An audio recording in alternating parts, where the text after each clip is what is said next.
Ils étaient des dizaines de milliers ce samedi, répartis sur quelques 2000 points de rassemblement.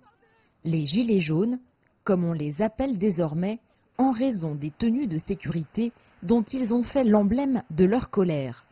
Une mobilisation née spontanément durant les jours précédents et qui s'est diffusée via Internet sans cadre syndical ou politique, en réaction à une nouvelle taxe sur le carburant annoncée par le gouvernement.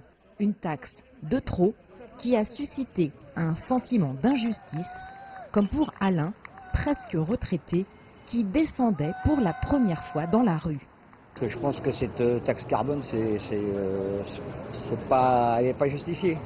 On nous a vendu des voitures diesel pendant des années, maintenant on nous dit qu'il ne faut plus de voitures.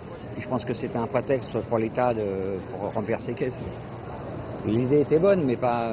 De toute façon, si personne ne bouge, la prochaine fois, ils vont encore nous revoter des taxes.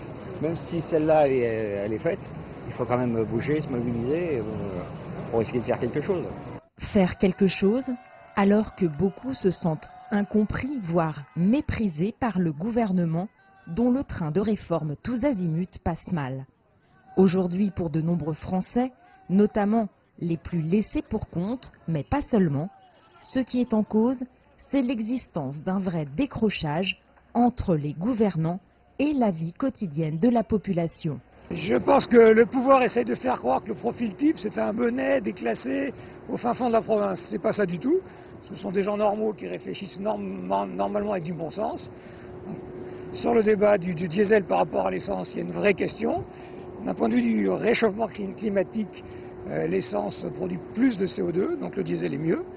Donc sur tous ces sujets, il y a des vrais débats. Il faut arrêter de présenter les gens comme des idiots.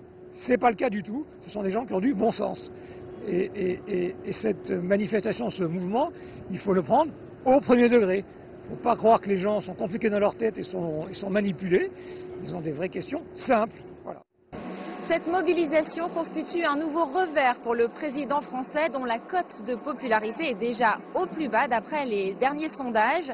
Au-delà de la revendication sur le prix du carburant, c'est une France qui se sent incomprise, qui se manifeste aujourd'hui et qui compte bien, pour une fois, se faire entendre. Jade Charles, CGTN, Paris.